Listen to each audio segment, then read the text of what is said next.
everybody. Welcome to Around the Basket, episode 10. Jeremy here with me as always, your favorite co-host, Daryl. How's it going, partner? You say that every intro. You need to work on that, Jeremy. I know I'm your favorite co-host, but I said the good-looking one on the earlier one.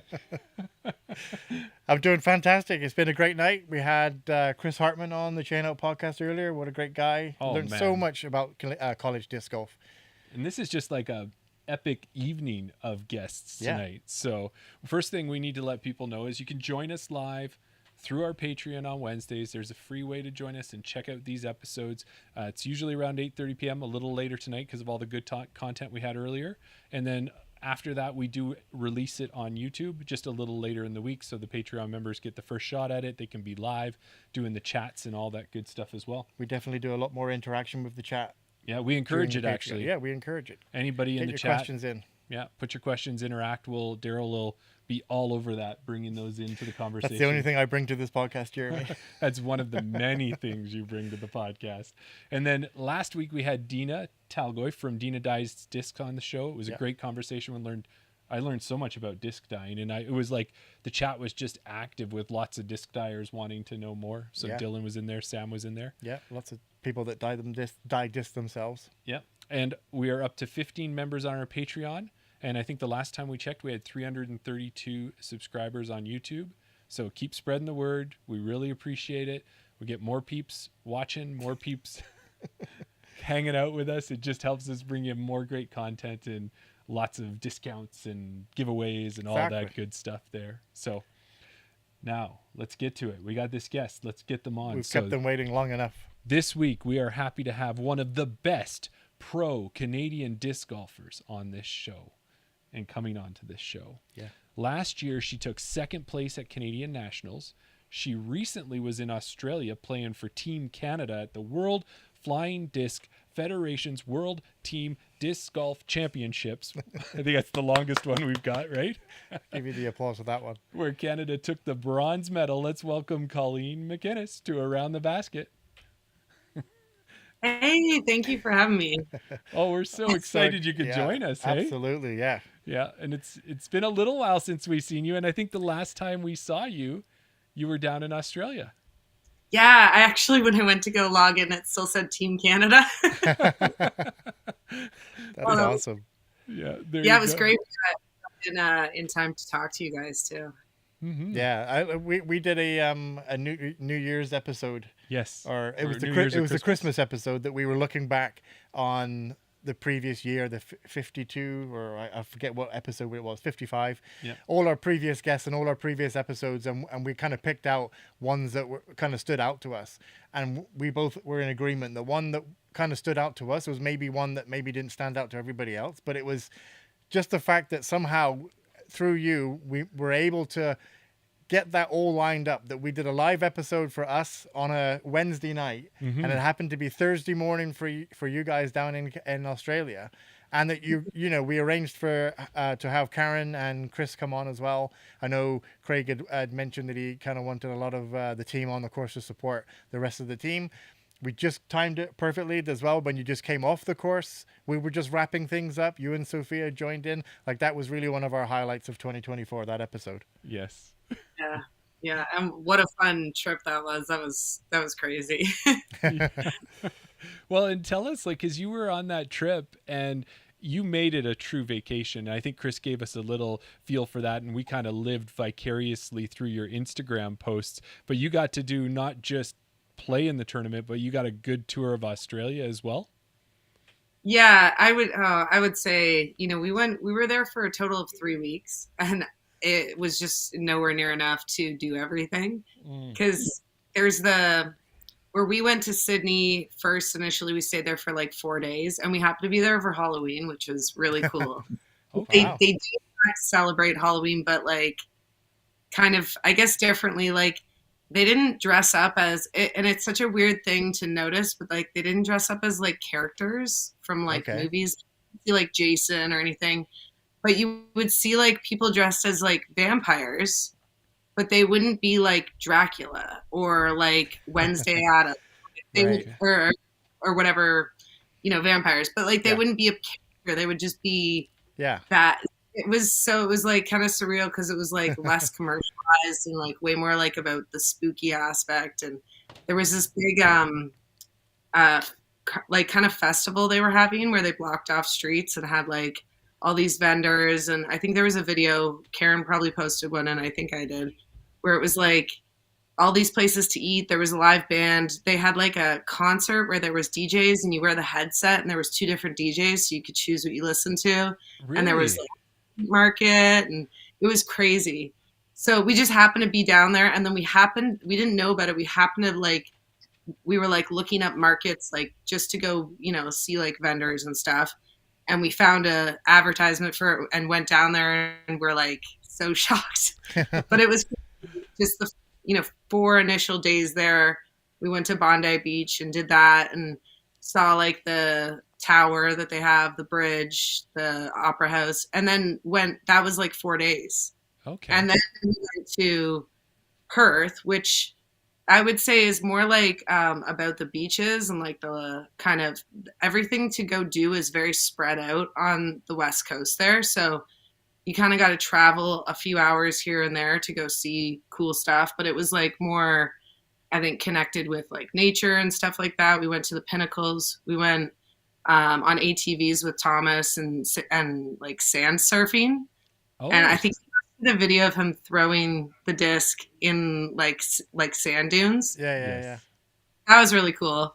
And then we went a few days after the team tournament. We went to Rottnest Island and we went and saw the quokkas there, which was like the pinnacle of the trip for me because if you look up the animal, the internet's voted like the cutest animal like a few years ago because it's got like a bone that makes it look like it's always smiling. So it looks okay.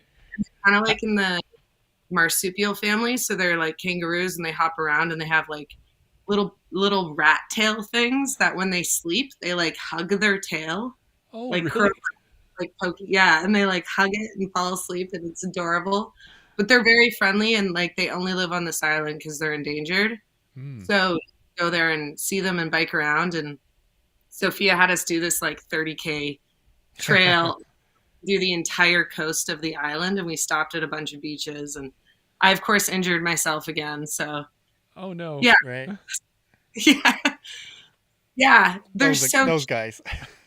Those look like they're AI generated, those pictures, but is that what they really look like that? Yeah, they're insane. They're like very friendly too, but they like try to cuddle up to you to like steal food. And they're just so cute though. I have a picture. It almost looks like fake. I don't know if you can. Okay. Yeah. Yeah. It does, like with the big eyes and the nose, it almost looks like a stuffed animal. Oh, there you go. And it's just the way that it's holding that leaf, right? Yeah. It's just it looks like it's photoshopped in because it's so cute. Yeah. But yeah, they were everywhere. And we saw a snake on the island too, and we were like, it was the only snake we saw in all of Australia, which wow. I don't know if you remember that footage of me at Nash that one year, but I'm terrified of snakes. Right. But it turned out like we were like, oh cool, a snake, and then a guy biked by us and we thought he said, oh, it's a cute guy, because we were like, hey, look, a snake, and he's like, oh yeah, cute guy. And that wasn't what it was. It was a snake. He was saying it, but with the accent, like we didn't know what he was saying. Right. And like a kilometer away, we were biking again and saw a sign for it. And Chris looked it up, and it was the most venomous snake in Australia. What? Like, oh, cool. That's not terrifying. Yeah. So it was really cool. We saw a lot of stuff and did a lot of stuff, but I can see why people go and live in Australia for a few years. Like I know actually a weird amount of people who've done that. As we were talking about going all year, so many people had so many stories of where to go.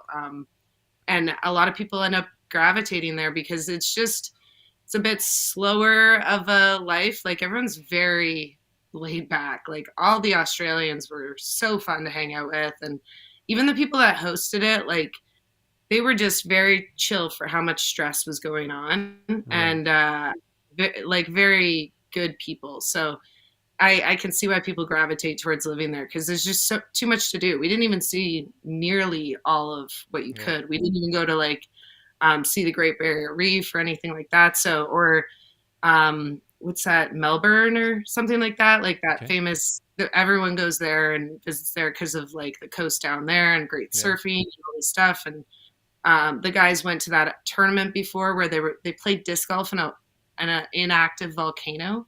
Wow. Oh, I think I've heard that. Yeah. Like just the craziest stuff. And we've seen Sophia's posts about New Zealand. Like, I mean, it looks like I think her and Taylor and a few other people did like a whole bunch of all this adventure stuff, and she posted like a reel of it.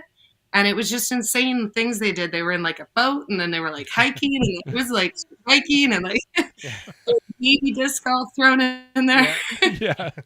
The rare one shot, just say, I'm disc golfing as well, but I'm really here for a vacation probably.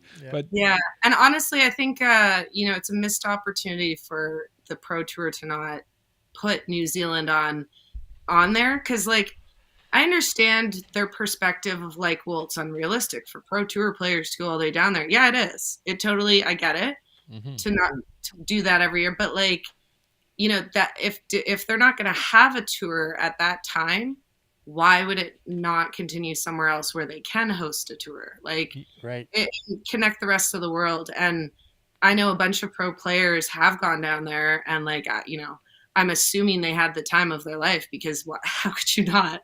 So it's the opportunity of it. I think, the more the Pro Tour spreads out, the better. But like, maybe it's just, we need to have different kinds of Pro Tours. Maybe there's a different kind of thing going on that they can make. And I know what they've done now is the Tour Down Under. And I think that's kind of in the right direction, right? Like, just do it anyways. And you'll get the people.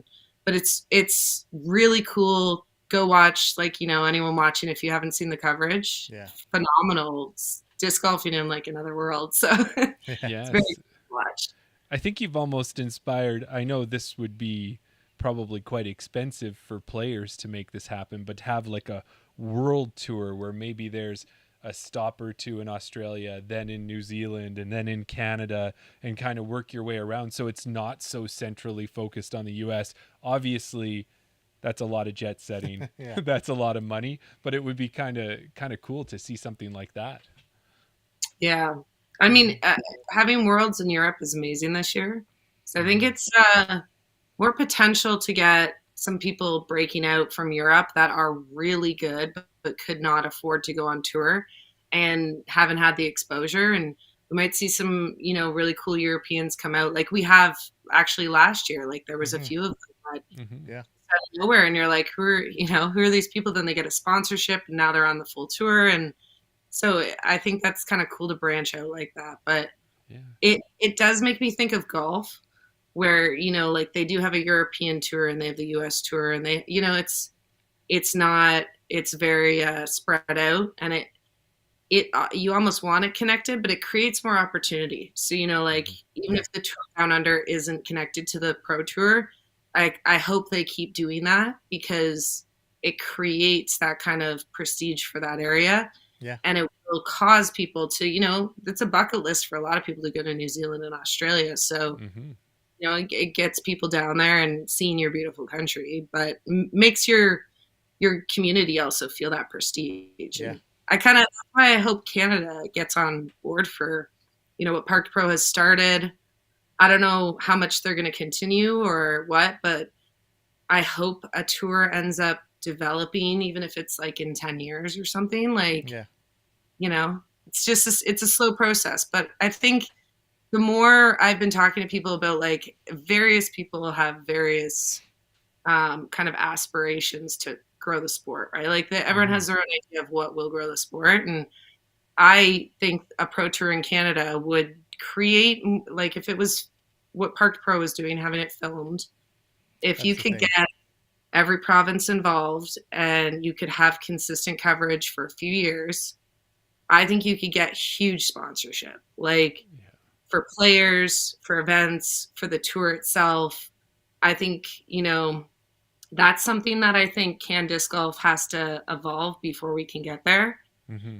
because they're not approved as our governing body yet. So when they do, Right. like, we'll get more government funding, we'll be able to access more municipal funding because we're an accredited sport. Like, it's a little bit more official at that point. So I think, it's a long-term plan, but I think if people stay persistent and kind of, the people who are involved right now get the support they need, it really can change disc golf in Canada. Because, Do you, Chris is, sorry, yeah. yeah, no, sorry. I was just going to say, do you think having it on coverage is more beneficial to grow a Canadian tour as opposed to having more regular, maybe more prestige tournaments, but not having it filmed? Because I feel like the only people that are watching the Canadian or the coverage that Park Pro did, that it was great coverage, but it was people that were either at the event or that are already into disc golf. To be able to grow the event, to be able to grow the sport, is it more than just coverage that's going to grow the sport? Is it having more events, more like an actual tour? Do you think a specific tour across Canada in every province would grow it more than just having it on coverage? If that makes any sense? Yeah. Yeah. I think, like, overall, yeah, I think coverage, it depends on how you look at it. Right. Because what I'm kind of pushing towards is more of like a united front, so that sponsorship sees disc golf as an investment. Mm-hmm. And I think that the coverage, I think I'm more implying that for like sponsorship to be appealing to, bigger names. Like, if we're getting, like, not that we're going to get like Nike or something that's a bit extreme, like something like that. Dream big. Yeah. How about we start with Loblaws? Yeah. But yeah, I just think, like, it goes hand in hand with what Chris Hartman was saying, because I think, in my opinion, and I like I said, there's a lot of different perspectives out there on this, but I think children's disc golf and coverage are like the two things that will grow the sport as a household name. And by that I mean, like, if you get kids learning about disc golf in school, just even if it's just a guy comes in for a week and does every class, or you actually have teachers teaching it every week or whatever, or you even get baskets like that far. But if you have that and expose enough children to that, that will carry on as a household name. And having coverage that they can refer back to and have that legacy, like being able to go back and see the nationals over the years, like hopefully this year is filmed, because I would love that legacy to carry on, and to be able to go back and see that history. So we're in a digital era. It makes no sense for us not to have that kind of coverage, but we're not quite there yet, and we need that infrastructure. So I think getting into schools like Chris is doing, whether it's or whether it's like elementary schools or high schools, it's going to create more of a household name. And that's what I think will make disc golf official in Canada. It'll make it more of like, I've heard of that and, oh, that's cool. Or I have a friend who's done that, or my uncle plays that, or my cousin does that. I think that will get us farther with sponsorship, with like getting players feeling like this is a viable career, right? Yeah.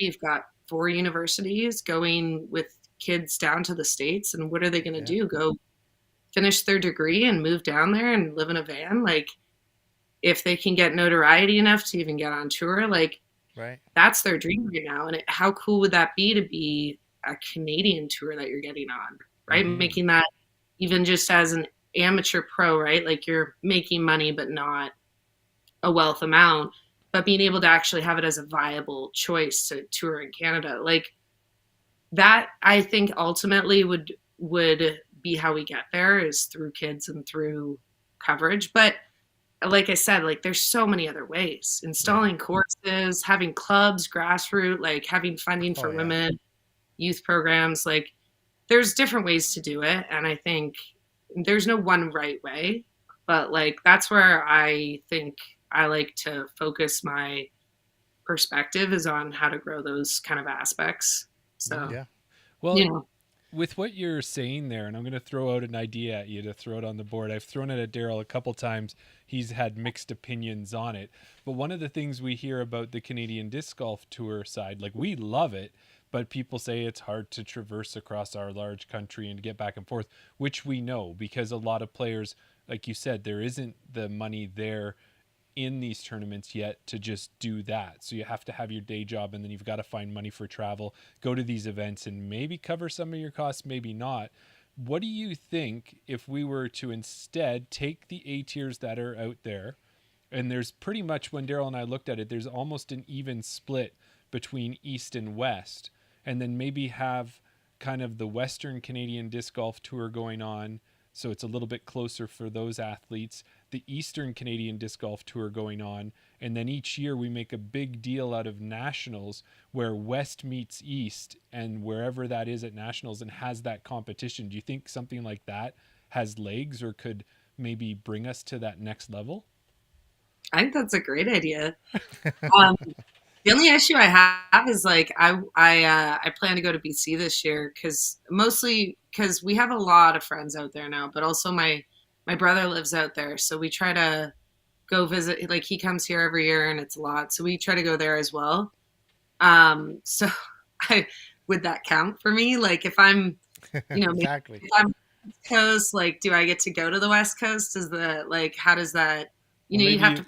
yeah, those are the things I think we'd have to work out. But maybe what you would do is you would end up, you're on the West Coast leaderboard and you're on the East Coast leaderboard because you played in both tours, if you want to call it, or those little mini tours to get to the big tour. But then what happens when you get to the finals? Is it just the top 10 from each? Well, let's figure it out. Or maybe your points on the wrong tour or whatever count as like half points for yours. Oh yeah, So you get points, but you get half because you win the other. Yeah, but I don't know. You could play both to maybe get your spot. Because let's say one year the Canadian or the Eastern side is tight, like it's all of you are playing and it's tough and it's hard to get the points. But maybe there's only like 6 of the top 10 playing out West. So you're like, oh, I'm going to go scoop up some points there. And I'll just be like almost in CFL football. You have that floating spot. So you can jump in the floating spot or something. That'd be great. Yeah. I think I liked what Parked Pro, I think, started doing. I think they did this last year where all A tiers counted as points. Mm-hmm. But they were only going to film like whatever ones they could or whatever, but they were counting all A tiers. And like, I think having, like not that they're not doing a good job, but if you had something like Can Disc Golf or PDGA Canada putting out like a thing that said like, we're going to make a tour, but your requirement is that it has to be an A tier and it has to be filmed. Like, that would be really cool. Because you wouldn't get every A tier, but you'd get probably at least one from every province, and everyone would be able to see it. Because I think that was also really cool, where I was competing in Ontario for so long with whoever was here, and then like at some point we got a lot more women, which was great. But there's women that I hadn't really heard of because I had never played with them, and like you're not just looking up Edmonton and like who's playing there, right? Like you're just like to other areas. So, I had been to BC, so I knew a few people out there, but like I really didn't even know all the women there. So it's interesting to, we had nationals, and for some of those women, like I had seen them play and I had seen them on you guys interviewing them or wherever, and I had like never met them.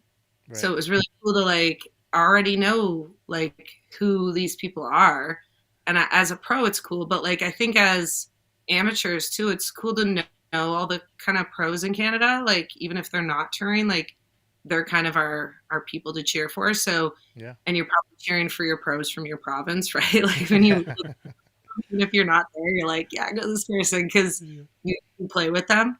So I think having the coverage is like cool for that, but it's not any way anyone wants to do it, I'm willing to accept any pro tour that anyone wants to put out. Any ideas are great. Yeah. Well, and as you said too, like with Parked Pro's coverage, and we love Matt and Andre. Like we have so much respect for them, and they've been really good at supporting us. Because when we started out, they had their own podcast on the go, and they were trying to do the filming and everything else. And we understand the difficulty of just the podcast. Yeah. But they supported us, and then we found out, okay, yes, they're filming, then they've got to edit. They're still going to work during the week and traveling on the weekend. So for a family, yeah. So for a 2-man operation, it's pretty tough. So I think that's where we've got to find a way to get like-minded individuals who have that filming experience, who might have a camera and that, and maybe come together and spread the workload around so that we can get that coverage. Because and I'll end my thought, but just that one tournament that Daryl and I were at this summer, one of the ones, we were at the Edmonton River City Cup, and it was the last, the MPO round, the final round, and we were done and we were there and we were ready. We just filmed it live on our phone, and that's not the best coverage, but it was something, and we had people watching it, and they were following along because people who'd like disc golf, they'll take whatever you can get them. So we love the level that Parked Pro does, but if we can't have that level, we'll take whatever we can get. Yeah. Yeah, get your phones out, people. Yes. Yeah, absolutely. Yeah. Speaking about, I mean, I'm sure Hockey Night in Canada, CBC, right, they don't have a dedicated film camera crew, and maybe they have a director or whatever, but that's remote anyway. But whenever they travel across Canada doing these games, I know they will hire local cameramen to go to the game. Like whoever's filming the game will be in that local area. Right. So I know we mentioned it to Matt and Andre about maybe, how can they get the footage, and if they don't have to fly to every province to record it, if they can get someone to record it locally, and then all they have to do is edit it, because obviously they've got a unique style to their videos. I mean, it's still a great undertaking to edit these videos and get them out in a timely fashion. But like we're saying, any content is better than no content as far as people wanting to watch disc golf and just to spread it and be more informed. It's got to be something. Yeah. Well, and I mean, it's wild. I just the other day I just saw a post. Someone I see on a every month or two basis was commented on something and was like, I didn't even know there was a Canadian tour, and I was like, what? You didn't know? My display picture on Facebook is me holding the trophy. I don't even understand. And that wasn't even last year. That trophy was from 2 years ago. I don't understand how people haven't even heard of this stuff yet. And that wasn't even someone who was new or oblivious. They're in the disc golf scene pretty heavily. So I was maybe this just isn't. I don't know, maybe our community just isn't ready for this kind of stuff. Right. I don't know what's wrong with people not, some people haven't heard of you guys, and I'm I just can't believe it, because I share it all the time. Other people share it all the time, and it's just I don't know, people just not investing into the kind of communication aspect of disc golf, because it's pretty easy to tune into a podcast and we have 20 in Canada. It's so many. And people are oh, well, I knew about Chano, but I didn't know about this. Or a lot in our area, because Miss Mando does their podcast, and lots of people know Miss Mando because they're local, and then they're oh, you know about Chano because someone Oz is on it, or I'm on it or something, and Thomas, we're sharing it, and then they're oh, I didn't know, and then that's although it's great getting everyone, but you guys do a good job of going to a lot of different communities, and I think that's why you guys are, in my mind, that's why you guys are so successful and one of my favorites. But it's just it's wild. Some people just aren't tuned into how they can be part, be growing the sport in this way, and I think they don't realize how worth it is, right? Yeah. Well, and I think, Colleen, when we got into it, we've said it a few times, we hope it comes across as our goal is we love disc golf and we want to grow it, and we chose that we would stay to Canada as much as we can. We dabble outside of it, but how can we bring more attention to Canadians and disc golf? And with Miss Mando out there doing the Ontario side of things, and they're doing a great job going out every other week. And then with Parked Pro's video coverage and the other podcasters that are out there, we need that, because if they don't see ours, maybe they'll see Miss Mando, and then maybe they'll find ours, or vice versa. But if they're learning more and they're getting to see you and seeing you multiple times and going, wow, this Colleen's all over the place. Look at this person. And on coverage, I just watched a video about her as well. Like, that's what we need. So I think we're heading in the right track. But as you were saying earlier, is maybe it's just going to take time for it to continue to grow. So as long as we can all stay in the game long enough, or someone can take our place when we're done doing it, I think it will get better. I think that's one of the things that we did. It kind of progressed because we never set out to do it. We always set out, our goal was promote Canadian disc golf. Yeah. But then we kind of stumbled into, okay, how about we do a fantasy podcast? And I don't think we didn't promote that as much as we probably should have done, but maybe going into season 2, I think we'll promote it a lot better. But on our podcast episodes, that's what we were doing. We were following every A tier and interviewing those local winners to get those names more recognizable, so that people in Edmonton that would watch our podcast would find, oh, Chris Oslin's, who's this guy? Oh, he won this A tier. Ontario knows him, but does Alberta? Exactly. And then vice versa. No, we had conversations with Daryl Banks, and we said, oh yeah, we had Kerry Neal on. You know, she's a great TD out west, and he was like, I've heard the name. I'm not too sure who she is. And we're like, what? You haven't heard her name? And that's just like the TDs. So from east to west. So if we can get, that's why we interview the TDs of the events, and we get the FPO and the MPO winner, because we just want all these names just to be more commonplace in people's vernacular. And one last part, I want to turn it back to you, Colleen, was that then also Daryl's great idea to have us doing those picks was we got to know players much better as well, because each of these tournaments, whether it was East Coast, West Coast, Whitehorse, we were trying to figure out who these players were and learn more about them. So much so to the point that when Chris Oslins did come on the show to help us pick for the RIP, I believe it was, he thought he was going to cakewalk us. He was going to be like, this is my province. I know my players. You guys are in trouble. I thought I was going to have the ringer in there to beat Daryl at the time. Yeah. And then he's like, oh, guys, you know too much. You know too much about our players. Oh, that's too funny. If anyone would know Oswood, yeah, he is he's in everything, right? He's doing everything out here. And yeah, well, and that's the type of people like you promote, because you talk about us. You're doing a lot of different things. Oz is doing it. So I think as long as we keep recruiting people to get that word out, hopefully it'll grow. But I also think we have to look at the fact that when you see some of the statistics, we're the niche of the niche of the niche in some respects. So the disc golf is the niche, and then the people playing tournaments is a niche, but then the people who care about it as much as we all do is another niche. So we got to get back a couple levels and say that person who's just going out with a starter set of Frisbees, how do we slowly, at their own pace and at their own desire, get them to take that next step and be more involved and listen to the odd podcast or watch a tournament, that kind of thing.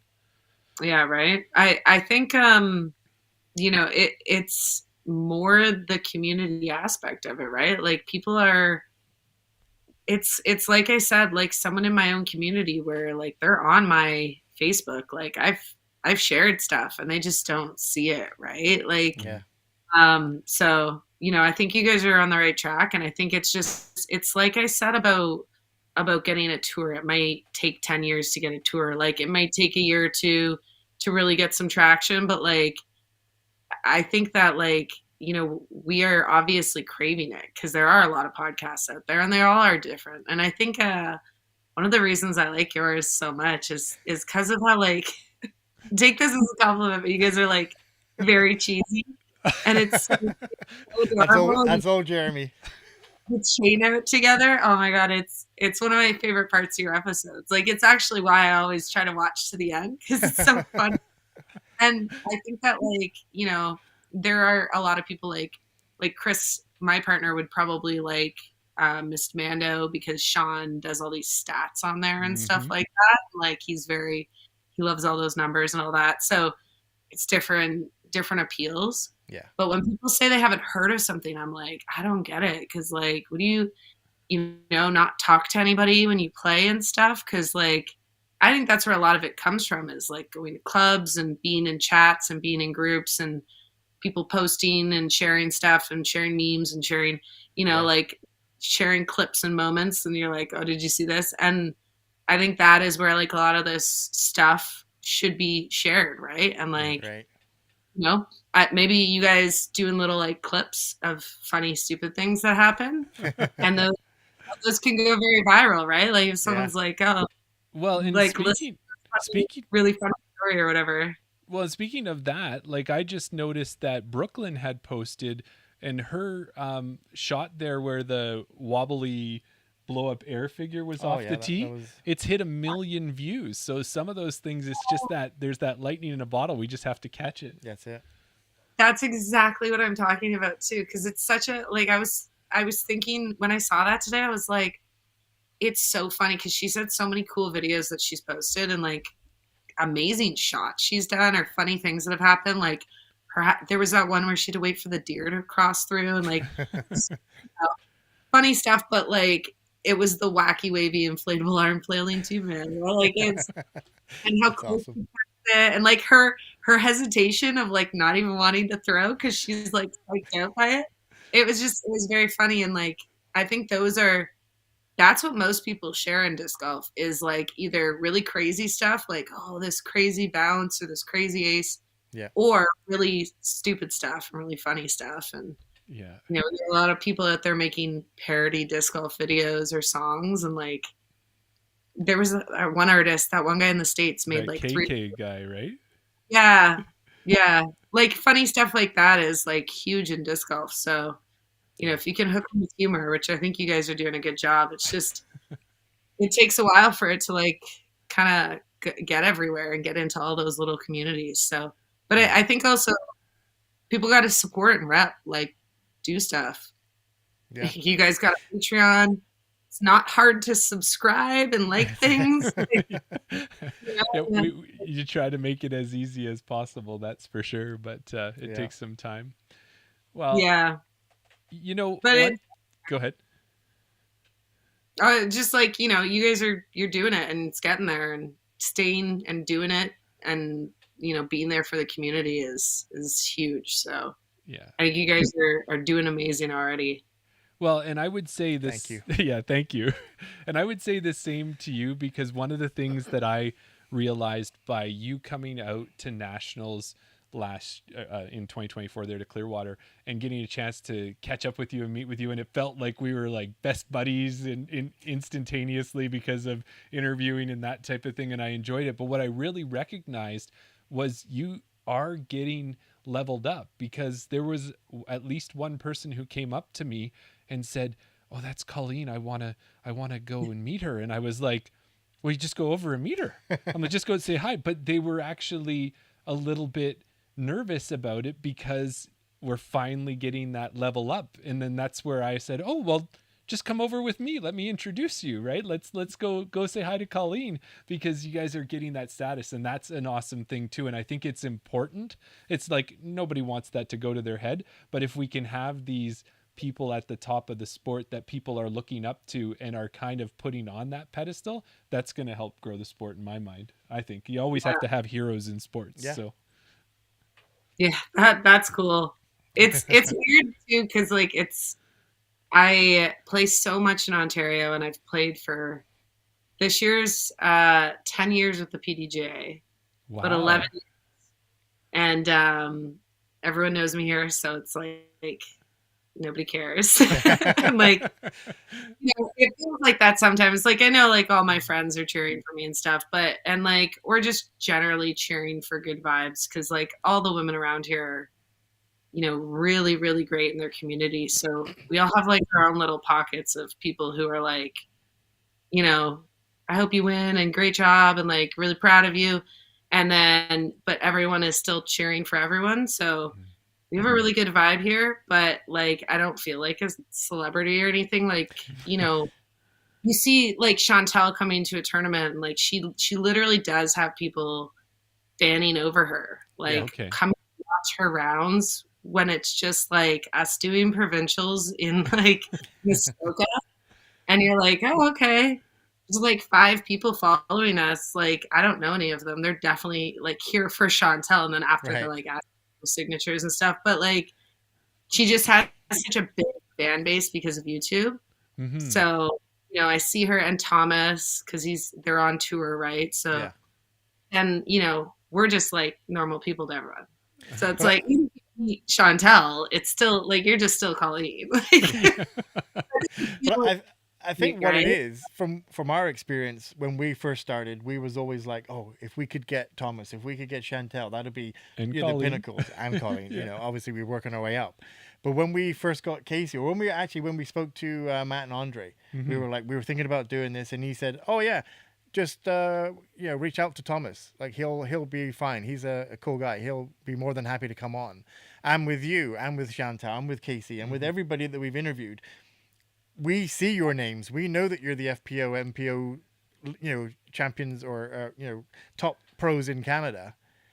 So we have that level of, oh man, are we really nervous? Are we really going to speak to this person? But every guest we've ever had on has always been like just a true down to earth person.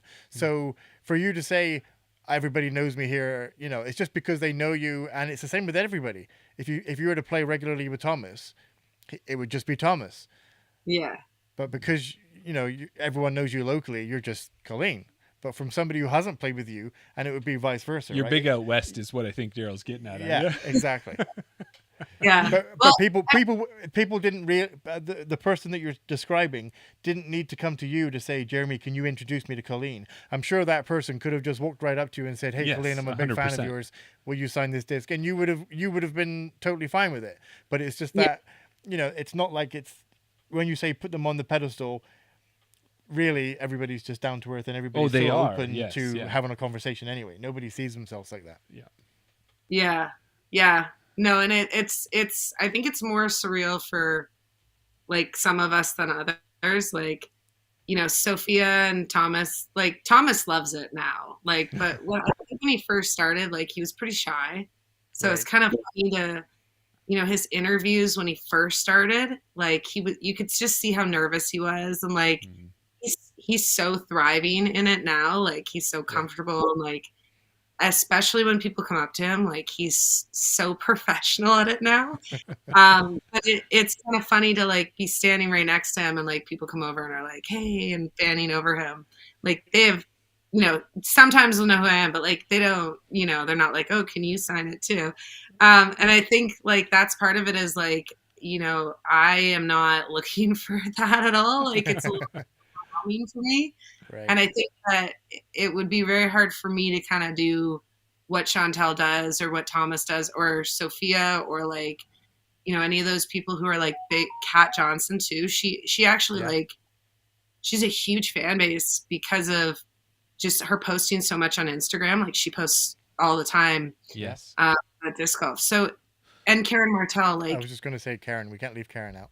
Yeah. I just get like a lot of anxiety about posting all the time. And like, I'm like, well, nobody wants to, like, I just think I make a corny joke and I'm like, no, I don't want to post that. That's stupid. And so I don't post that much. So, but I think it's also cause like, it's a little bit of like, I don't love the spotlight that much. Right. And I think the only reason why I do thrive is because I like the pressure. Like when you get into a situation and you're like, oh, I got to make this putt or I got to do this or that. It's like a little bit more about like proving yourself than it is about like everyone's watching you and everyone's cheering for you. And it's like, that's too much pressure. Like, oh God, I want pressure from myself. So I think it's surreal sometimes to hear like I had someone come up at nationals and ask me to sign their stuff, and it was so cool because you're just like crazy that you knew who I was, right? And like I don't even sometimes remember that I'm on coverage, so like people will come up to you and you'd be like, oh, that's thanks so much, and they're like, yeah, I watched your video like from this tournament last year. And I'm like, oh yeah, that's cool. And it's like, because I don't make a lot of content, so it still surprises me when people know who I am that are area. But yeah, I think it just you get what you give, right? So I think if I tried a little bit harder, it wouldn't be as surprising, right? I'd be like, this is what I'm looking for. Yeah, Well, but and Just bringing that full circle, if we had more coverage and there was cameras, would you play any different under that type of pressure? Like, obviously, you've played under cameras before, but like if it was a regular occurrence. Yeah, I always do really bad on the first hole, and then I get a bit mad because I'm like, that was stupid. And usually, I'm better. Like I'm like from there on out, I like don't care anymore because Right. I like usually if I forget it like about the camera, like they're just another person on the card and Right. it helps. But like yeah, most often I screw up the first hole because I'm like so nervous. Right. And after that, you're like, okay, well that wasn't fun, so I'm gonna focus more, basically. Yeah, right. Like Two off the first, right? Yeah. That should be a new tournament rule. That would be great. Yeah, that would be nice. We call that Christie rules, and I'm not really sure, but it's from Christie Lake around like the course. From Christie right? Canyon, is it, or Christie? No, or is it different? Lake. Okay. Lake, okay. Yeah, Gotcha. I don't know why, but we used to just throw two off the tee there all the time when we were just playing, and then we would go to another course, and then we just started being like Christie rules, and then that was like now whenever, and we have a group, certain people, if we say it to them, they know exactly what we mean. Right. None other people are like, what's that? So do you play, if you throw the second, you have to take the second, or you get a choice between the first or the second? Yeah, we do. You can choose. Choice. Yeah. Okay. Yeah, that's what we do. But I know I've heard it before. Like you can throw a second, but you have to take that second. So if it's not as good.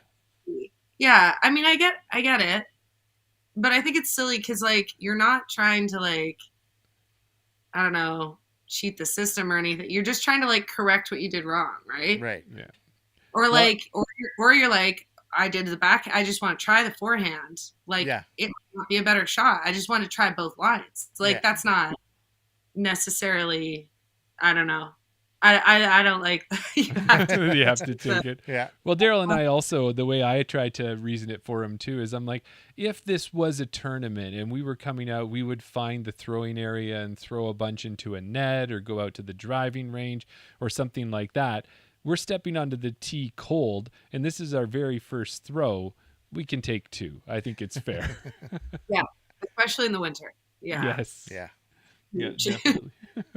Hey, well, Colleen, as well, while we're talking, I wanted to put some time on this one as well, because we proposed it to Daryl Banks when we were talking, and to Kevin McLeod there when we were talking about nationals and talking about layouts and that, because we've heard it a number of times about the FPO layouts and how we've heard everything from we're just going to take the MPO layout and we're going to shorten up the tees, or we're going to take the MPO layout and we're going to add an extra stroke and the FPOs can play from that one. But it seems like tournament directors need to spend a little bit more time thinking about it. And I just wanted some of your thoughts on it, because I know that you're right in the heart of this and kind of what's going to make those courses and those tournaments better. Like, how do we make those FPO layouts? How do we improve them? Yeah, I think it's a complicated question of divisions. I think, like, what would you say is a division that's comparable to FPO in your area? Like, you guys have FPOs like near you, right? Mm-hmm. So, like, what would you say would be comparable? Well, what? And I may be wrong, so you can beat me up on this one. But it's different everywhere too. Yeah, well, and I'm just looking at it was when we were at nationals last year in Clearwater. MA40, my division, played the same layout that FPO played. And for the most part with that, it felt to me that I was challenged well for it. But I don't know, when Taylor throws an eagle on a hole, I don't know if it was challenging the FPOs as much as it should have in that case. Because although I was like, oh yeah, I can play at the FPO level, but no, I can't even come close to the FPO level. So that would be one. I felt the same way. I was like, I thought I could play FPO, but I guess not. Yeah, so I don't know, MA40 maybe? Yeah, I'd agree. I think that's what I would like consider more in your community when you're TD and you're looking at like what to do with having different divisions or different pools. And like a lot of the time pro just gets like lumped together because it's all pro, which makes sense because like a lot of courses you don't have a lot of variety of layouts and stuff.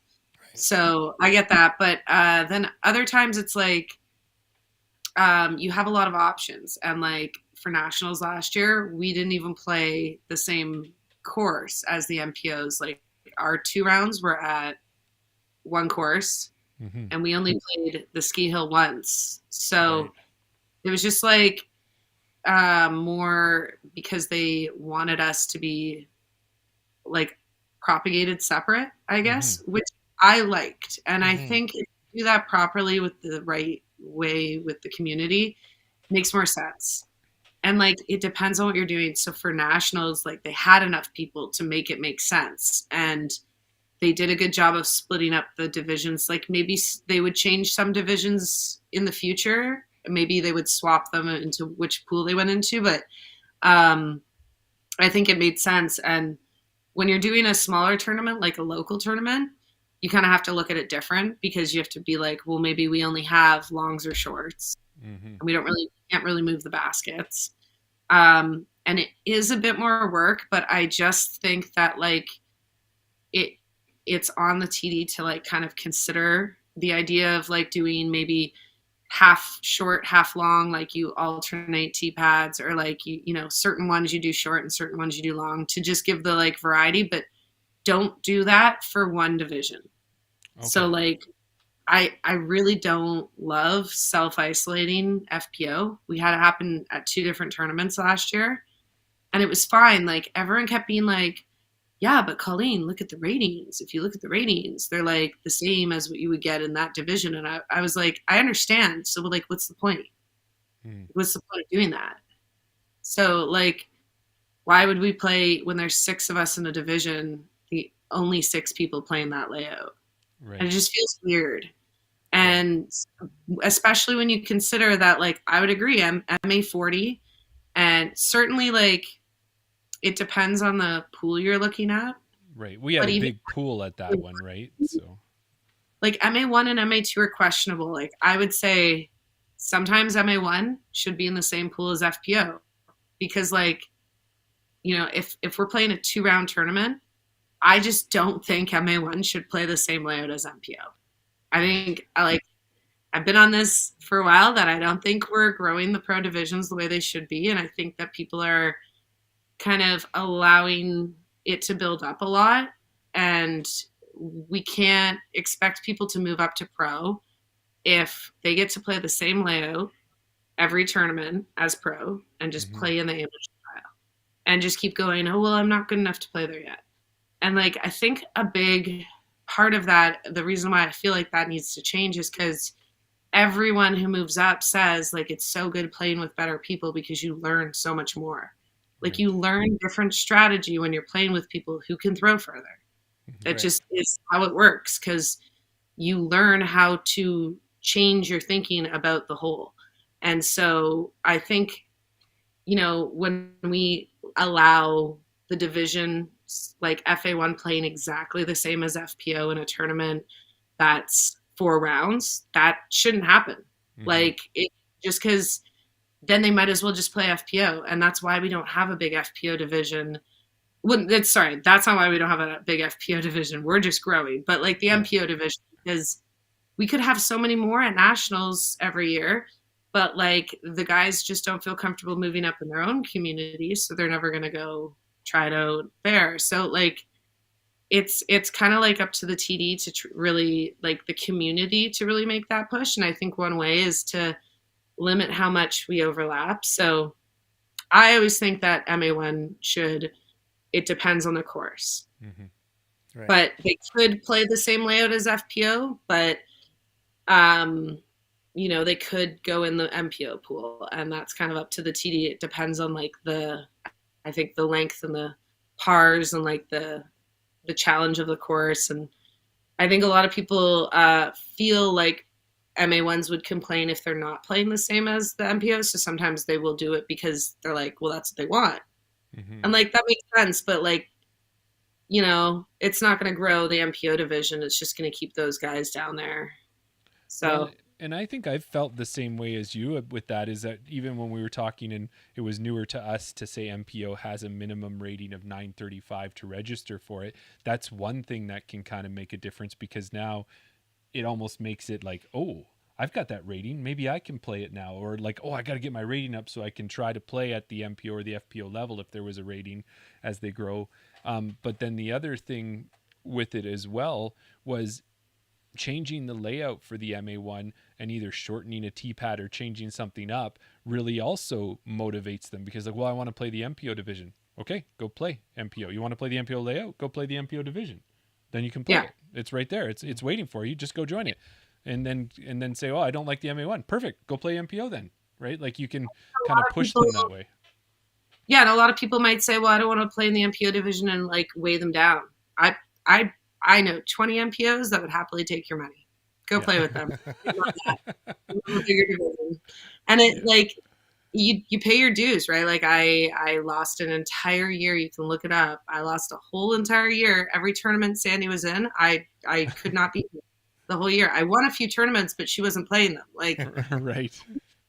where I couldn't beat her, and like it was like I ended up tying her just to get over that hurdle. Like it's a big deal when it was only like 3 or 4 of us back then to like beat someone and be like, oh man, this has been like a while that this is, and at some point you're like, it's not your goal to beat the person.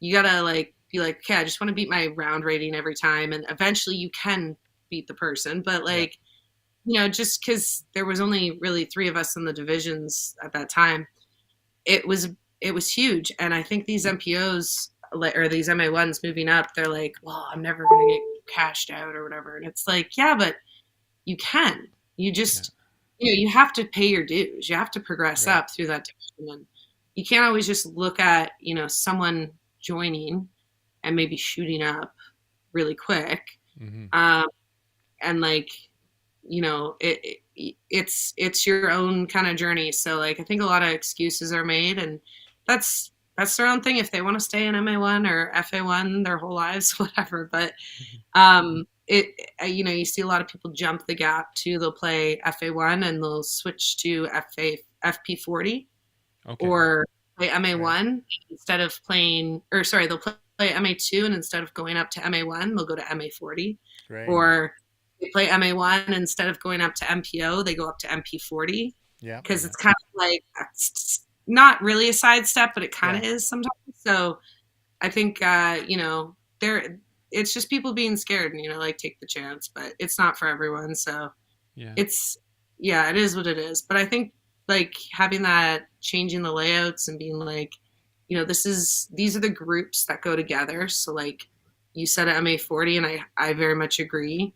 But whatever makes sense in your community, like kind of get a few divisions together and make those groups. So maybe you put MP40, MA1, and MPO in one pool, and then you put MA2, FPO, MA40 in another pool, like, and then some of the protected and lower divisions or whatever, you know, and then it just like, you kind of have people at a similar range, and it makes more sense. And I don't mean rating wise, I mean like in your community of like distance wise and putting skill wise, and like if it makes more sense to put the FPOs with MA1, or if it makes more sense to put them with the MA2s, like whatever makes the most sense, I think, for skill wise, because like when we're put onto some courses, and it's rarer and rarer now, but where you have MPOs playing like a 390 foot hole, and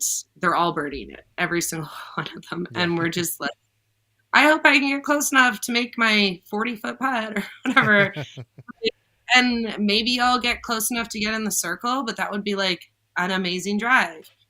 So, you know, like it feels better to play with, at least if you're on holes like that, with a division that is at your skill level or near it. And you know, it doesn't have to be that way. Like you can change the pars, and that's fine. Or, you know, if there's less options, it makes sense to play with the MPOs and get propagated by them. But like, it's just up to the TD to like know their course really well and their community and like ask. Don't necessarily ask before your tournament, like weeks before, a few months before, or like at the end of your tournament. If you host it every year, ask people like, what did you guys think? Because I know Gabe, who runs Project 15, he is every year very active at engaging with all of the pros that walk through, because like he does appreciate the amateurs feedback and he does chat with people, but he seeks out pros, like all different the pros, and talks to them about their round and the course. And he'll ask, like he reached out to us about the FPO layout last year. Like he's very active in changing his course as well. Just like if certain people talk to him, not certain people, but like if people talk to him in a certain way about a hole that makes sense to him, he'll go and trim things or move things to make it a better hole. Mm-hmm. So I don't expect everyone to do that length. Like that's his own private property. But for a TD to know their course and know not just their club, but like Ontario, how do they play? And how should I vary my divisions and my layouts? Like, I think that's, the most we can ask for. And that's amazing if they're doing that. So I think a lot more people are. And I think it's going to be different in every community. Like your area will be a bit different than ours. And it just depends on how big each division has grown and where kind of the lead is. So I think just talking to people is the most important thing. So if TDs are looking for ways to figure it out, don't just talk to your best friend or the exactly, because they're going to be biased, and it's not that anyone's going to be that honest with you. We all want to respect you, but like put a critical lens on what you read and hear about your own tournament, and reflect on it and think about how to make it better. Because like people don't complain about tournaments or layouts because they don't appreciate what the TD does, and I think that that's kind of a cop out when people say that kind of stuff. Like, oh, but they put so much time and work in. Absolutely, and you're we not don't want discounting that. Yeah, but also we don't want it to be in vain. Like we did have Black Fly. I'm going back to this year, and I haven't gone in a few years, and it had like the TD had to stop running it because he had like a kid, and he was like, I just can't manage, and he gave it to someone else, and that year that the other person ran it just sucked, and like kind of lost the momentum it had. Right. And someone else has picked it up, and he's run it for the last 2 years, and it has skyrocketed, right? Like this tournament sold out with a huge wait list. Right. And so it's something that like, just the right kind of person to like think about what the community wants and not just what they want to do. And I don't think there's any wrong answer except not listening, right? Like, Well, so, I love your idea, like you're saying there with Gabe, because he's so active with our episodes and stuff and commenting and always so supportive. So you can see those TDs that are out there like that, and especially when a tournament like Nationals is coming up. And you mentioned some of the names. There's you, there's Chantel, there's now Rebecca, there's Kat. You can kind of go through even Karen and everyone else who's probably going to come out to Nationals. They've come out and played tournaments at those courses like you guys have. And because you've done that, you've got some really great knowledge on the course. And you could say, yeah, we all feel that this one would be better just a little bit longer for us, or this one a little bit shorter, or squeeze us over to the right. We'll go on an artificial tee if you want us to, just so that we can make that shot a little harder. So I'm hoping that, especially when it comes to events like Nationals, they're going to seek out your opinions to try and make the courses better. And I would say, as you said, all across the board, it should be that. But if we can start with Nationals and the Canadian A tiers, I think it'll just, again, level up those events and make them that much better. Yeah, absolutely. Yeah. I think, I did watch your interview with Daryl, and he mentioned Rebecca and Alex. So I know Alex is like she's not like local to Cedar Creek, but she like goes there a lot. And so I know she'll have really good input. But yeah, like I think they'll seek out the information they're looking for. I think with nationals, I totally get where they're coming from about all these people signing up. You need to know like kind of more before you start planning too much. Right. But I think what we all wanted was like, hey, I'll get back to you in March. Yeah. Like, Yeah. I'm not happy with that answer. You know, we got to trust in the system and believe that they'll figure it out. So, but I do think Alex will be really good input. But I think Rebecca will be very knowledgeable now. Like she's gone to a bunch of stuff, and she just went to that Eagles Wings thing. Mm-hmm. So like, Yeah. you know, she's got a lot of course knowledge now, having visited so much. So I think they're in good hands with those two. You know, I don't think I'll get a reach out, but I'll be talking to Gabe. 15, and, you know, it's he's got some new changes this year. So Yeah. if I can, and maybe I'll get like Kat or whoever to like make some silly videos with me, and we'll try to get like post some videos of some of the holes and Okay. get some. Yeah, because like I'm sure you guys have watched. If you're prepping for nationals this year, everyone, you can go watch some of the coverage that's out there. I know P15 has at least one video. I'm pretty sure one once. Maybe Canadian Disc Golf Productions. Okay. If you look that up, you might find it. But if you look up P15, you'll find coverage. But Gabe likes to change things very slightly, like just little things to make holes better. And like, it's a really well designed course. But like 1 year, he moved one tee pad, like leveled out an area to move it over to because it was just too rocky there and he didn't like it. And like he'll cut down the odd tree here and there or whatever. He's ripped up probably like, I don't know, 10,000 juniper bushes. They're all over the area. And so, you know, I don't know if you guys have those where you live, but they're like, yeah, they smell like gin. Yeah. Right. Yeah. If you walk by them and someone's right behind you and they push a branch by, when it snaps back, it like whips you. Yeah. It's very soft, but it feels like you're getting hit by like a piece of metal or like someone's like whipping you. It hurts. Right. And it can cut you because it's so. Oh, wow. It's like just a little bush, but it like is so sharp. So Whip, yeah. Yeah, and then he's got a bunch of he's got like this one pit in the middle of the course. And so there's certain areas that he's got junipers in there to like help with the soil structure so it doesn't erode and all that. So it's a very unique course, but it's like very, very slight changes every year. So I know he's done he posted that he changed a few things this year. I see he's been tweaking. I've not seen it or I've not played the course the same as you, Jeremy, but I know he's been posting about hole 10 that he's kind of revamping. So I'm excited. I'm gonna try and maybe I'll see if I can like specifically film some of the changes too, so that people could see maybe any. That's what I was gonna suggest because I think that's out of the videos, you know, out of our top 5, top 10 videos. Like I think in the top 3, one of our best videos that we've done, and we've only done one, was a course walkthrough of our local course. And it wasn't, you know, when we searched up our course, there isn't that many videos. I mean, you can go back and watch a Park Pro coverage of the River City Cup. Yeah. But there wasn't any.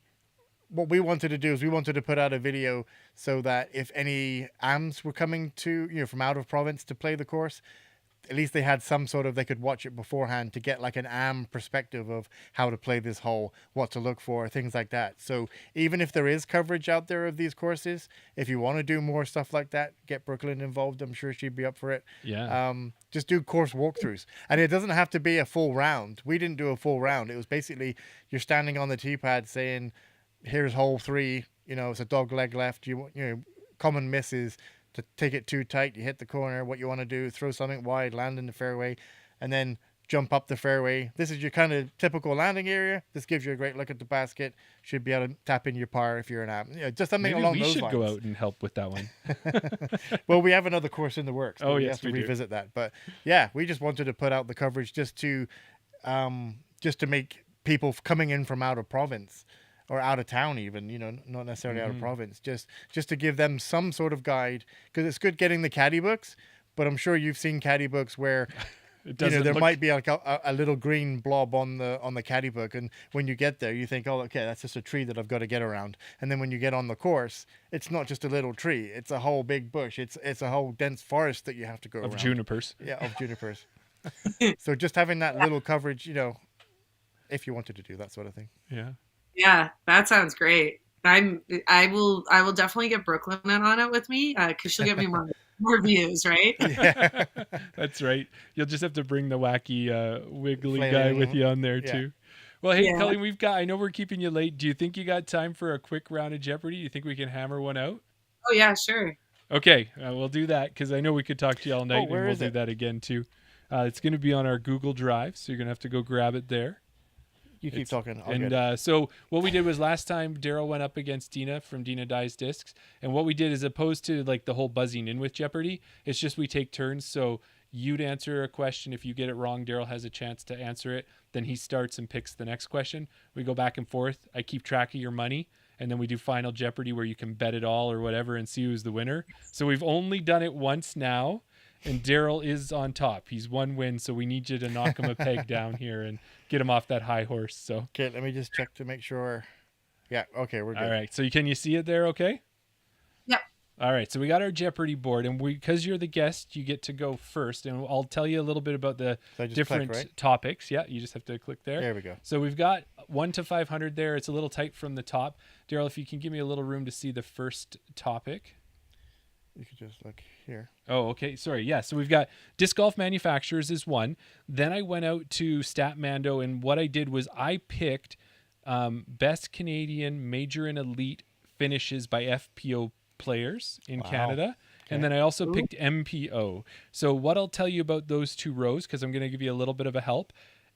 Everybody but one person in those rows has been a guest on Chain Out Podcast. Okay. So it's their personal top finish at a major or I'm sure it'll elite make event sense once we start when we seeing look the at it. questions. And then Chain Out guest quotes, that's kind of self-explanatory. And then Desert Island Discs, it's people's Desert Island Discs, You're and gonna you get need all to three? guess. I gave all three. Wow. You have to guess the guest that they belong to. So with all of that, Oh. and you don't have to start at 100. You can start at any number you want. Where do you want to start, Colleen? Okay, bring it back up. I'm gonna go disc manufacturers for 100. All right. So disc manufacturers for 100. The question is, you just click on the 100. Is Dave Dunapace is the co-founder? Must be in the form of an answer. A Yeah, question. in the form of a question, the answer. Which disc manufacturer is that? Is a co-founder. Yeah, Dave Dunapace is the co-founder. It sounds so familiar too. Damn. You definitely Is know. it what is Daredevil? No. Daryl, would you like to steal? It's what is Innova? It is Innova. And I'm going to say I didn't stick to just Canadian. Sorry, I should say with that part. Like some of the ones I have to kind of go outside the box. Okay. Okay, so Oh Daryl's yeah. So Daryl's taken the first one. So Daryl, you get to choose again. What's your second choice? And unfortunately, it doesn't eliminate which ones have already gone, but No, we can so keep track. I keep track of them. So Okay, let's go disc manufacturers for 200. okay, disc golf manufacturers for 200. Question is, creator of the Ultra Star Ultimate Discs. Well, I think I just heard this on the Tour Life podcast, but I'm not sure. I'm going to say, who is Discraft? And let's take a look at the answer. That is correct, Daryl. You're going to be at $300, and it's going back to Colleen. Colleen, where would you like to go on the board? Let's go disc manufacturers for 300. All right, disc golf manufacturers for 300, located at Servicegaten 13 931 76 Skellefteå, Sweden. What is latitude 64? Let's take a look. Is she right? Yeah. Of course she is. So we're at 300 to 300. It's a tie game. Daryl, where would you like to go next? Okay, I'm going to step out of my comfort zone. Let's go. All right, let's best Canadian major elite MPO finishes for 100, please. Okay, let's take a look at that one. 5th at the 2022 Waco Open. That is this How am I going to know that? That is this player's best finish, and it's Best finish. And remember, Fifth. all Okay. but one have been a guest on the show. All right, fifth at Waco. I'm going to say, who is Thomas Gilbert? And let's take a look and see if Daryl is right. And yes, he is. So Daryl's going to go to 400 points, and now we're up to Colleen. Go ahead. Okay, let's go MPO finishes for 300. 300. Okay. 67th at the 2022 OTB Open. Now remember though, Colleen, these are guests that have been on one of our episodes in one way or another, whether it was a recap or just an interview with them. So that can kind of narrow it down, because one who actually has gone down and done a tour event. Just to clarify, how did you know that this is their best finish? Because when I went to Statmando, it listed every single best finish in order. So I found the first time that person's name showed up on the list. So this person has never finished higher than 67th at any event. They've at never a won an major event. or elite event, and they are Canadian disc golfer. Right, I missed that part. Major and elite. We don't have Sorry, I missed that part. So they've gone down. They've competed in an event. This is the best they had done at that event. Yeah, I'm with you. Sorry. Okay. I'm gonna. Geez, I feel like if I guess someone, then they're gonna be like mad at me that I thought they did that.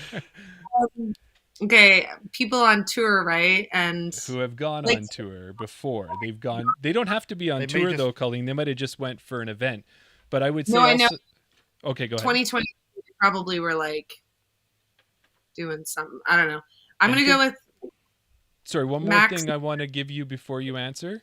Think about where the events are too, and who would play. So I think I heard where you were going. Go ahead. Yeah. Who is Max? Who is Max Regitnik? Yeah. That is going to be incorrect. Daryl. I think, because that is the one person that I think I would guess that hasn't been on the podcast yet, because we haven't had. Oh no. We haven't had Max. But I don't know why you haven't had Max. Well, I talked to him at Nationals, and he's willing to come on, so we're going to get him on for sure. So many guests, so little time. I'm going to go. Great voice for podcast. He does. I'm going to have to say, who is Brian Freese? All right, take a look. Ooh. That is going to be incorrect. It was Casey Hannemeyer. He went down, and that was his best finish when he went down on tour. So that was Colleen's guess. So where would you like to go, Daryl? Well, let's go MPO finishes for 200. For 200, okay.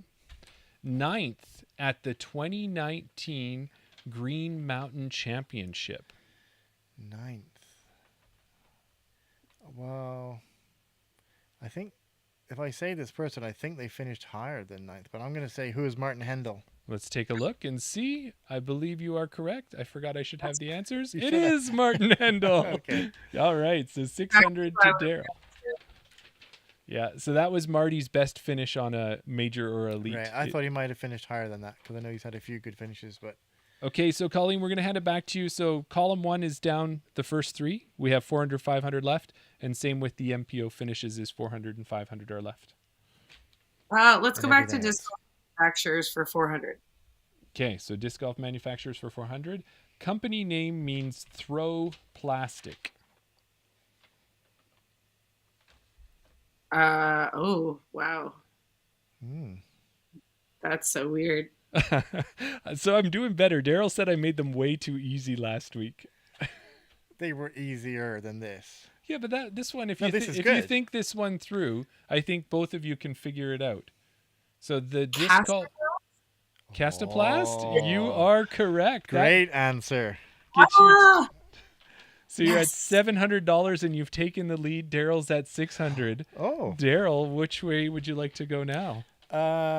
Let's go Canadian major MPO for 400. Okay, he's trying to get some money here. 66th at the 2017 USDGC. 2017. Who's been playing for so long? And has been on the podcast. And would go. I am going to say, who is Brian Henniger? No, that is incorrect. It goes to you, Colleen. Um, is it cheating if I'm looking at who was on here? Well, I think so. We're doing this on an honor No, no, no, basis. no. Who was on your podcast? Because now that I said Max, Oh, maybe I don't remember who was on here. yeah. Looking on Uh, our podcast is fine. Yeah. Maybe. You can look. I don't know. Have you guys had Oz? Who is Chris Oz Owens? Let's take a look at the answer. Chris Yeah, Ozelins. That nice. takes you up to $1,100, Colleen, and the Wow. board is yours. You've got Daryl by 500. Where would you like to go? Let's go best FPO finish for 100. Okay, best FPO finish for 100. First at the 1991, 1992, 1993, 1994, and 1997 PDGA Pro Disc Golf World Championships. Remember, there's one person who we haven't had on the show Is it yet. one per column, like one male, one female, or just one between the two males and females? What do you? Oh, just one overall between the two columns. There's only one There's person. There's not one MPO, one No, FPO. There's just no, one just between. one person out of the two columns. Okay. That's kind of a hint there, isn't it? This might be that person. Sorry, what was your answer? Who is Elaine King? Bam! $1,200 for Colleen. Daryl, it's back to you. That's the one person we have yet to have on the show, but we'll work to do that. Yeah. Yeah. Disc golf manufacturers for 400 is still available. Disc golf manufacturers 500. for 500. Okay, let's go disc golf manufacturers for 500. Founded by two brothers whose dad owned a plastic injection molding company. I'm gonna say who is MVP. That is correct. You are up to $1,100. Let's go back to Colleen. Before we go back, Colleen, did you say you've had a chance to meet and chat with Elaine before? No, No? but I did. Yeah. Oh my God. That's so, yeah. It was so long ago, but the first time I ever went to Worlds, I was on a card with Elaine King and Haley King. Okay. Wow. Both sign a mini. Because I was like, and I was like, I remember thinking like, thank God I didn't ask if they were related. Yeah. Because it was so dense knowing who she is now. But like, it probably would have been Haley King's first Worlds. Okay. Like 2018 or something. Right. Yeah. I can't remember, but I remember like the next year she like did all these great things. And I was like, oh, she was on my card because I had my card sign the mini. And it was like, oh, that's crazy. That's awesome. Yeah, it was, yeah, wild. But I also, I did the best Canadian finish at Nationals a few years ago because I didn't win page one, but they gave out a trophy to the best Canadian. I'm just going to say you might be a question, so you might be given some. Canadian National. Yeah. Sorry, yeah. Yeah, they gave out the King's Cup, and they gave it to the best Canadian. Oh, that's awesome. Yeah, which is really cool. So I hope they do that this year. Yeah. Well, hopefully we win. The Canadians keep the winning streak alive of our nationals. So yeah, go ahead there, Colleen. We'll do MPO finishes. Is it? Do we just have 500? Yes. So let's see that question there. 18th at the 2004 Japan Open. Again, was a guest on the show. Oh man, that's so hard. 20 years ago. Yeah, who was playing 20 years ago at a competitive level who would have went to Japan on the MPO side? Brian Honegger? Who is Brian Honegger? Yes, that would be correct. We've got $1,700 for Colleen, and Daryl is at $1,100. Daryl, how are you going to catch up? Where are you going? That completes that row, by the way. Yeah. Or column. Let's go. Okay. Is it time to go big or go home? Sure.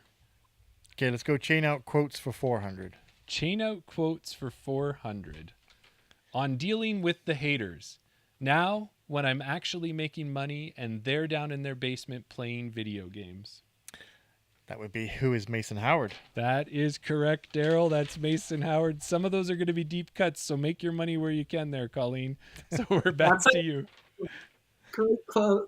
Yeah. Well, Let's go. I would say, let me give you a quick little context with that one. So Mason, when he was on the show, you might remember, was Daryl and Gabe were doing that episode, and they asked him about what his friends and stuff thought about disc golf, and some of them thought he was dumb and were kind of giving him a hard time about it. And that's what he said: I'm just going to stick with it, and when I'm making money and they're in their basement playing video games, I'll show them at that point. Yeah. So. Oh, that's so good. Oh, that's awesome. Okay, let's go FPO finishes. What are we at 200? Yeah, you can go to 200. Yeah. Third at the 2024 Portland Open.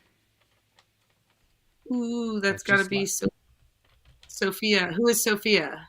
That would be correct. $1,900 is where you're at. I would say that was a kind of a more recent one, so that's why I kind of kept it lower, right? Yeah, so yeah. Okay. Chain out quotes for 300. Chain out quotes for 300. On his desert island discs, it's very deep dish, so I can get some water. The only guest that I don't think actually ever watched the show and didn't know anything about the type of disc and thought that his discs had to be utility items. I'm going to say, who is Brian Freese? You are correct. Do you remember that one, Colleen? Yeah. He picked the Michelin because it was so sharp-edged that he could use it to chop up wood. That was so funny. I like how creative he was. Yeah. Yeah. Okay, so we're getting close now. It's 1900 to 1800, but the ball is in your court there, Colleen, or the disc is in your hand. Okay, let's go. Chain out quotes for. Where are we at? 200? 200. Yeah, we got 100, 200, or 500. Oh, okay. Let's go 200. 200. All right. On Sarah Hokum, I'm really sorry if I'm fangirling. And she said, are you kidding? I'm the one fangirling. Oh. That's a great one. Is it? I don't know if you've had her. Is it Kat Johnson? I don't know if you guys. No, that would be incorrect. We haven't had Kat on the show another yet, name but a good one. Yeah. I just feel like that's you do. That would be who is Kerry Neal. Yes, it was Kerry Neal. Okay, so that puts it back to Daryl, and Daryl has taken the lead by $100. It's 2,000 to 1,900. Okay, what do we have left in FPO? 300. FPO, we're at 300. For 300. Okay. 21st at the 2019 Great Lakes Open. 21st. Great Lakes Open. FPO. In 2019, I am going to say... I don't know. I don't know who is Julie Mowens. That is incorrect. And Colleen, would you like to go for the steal on this one? Yeah. It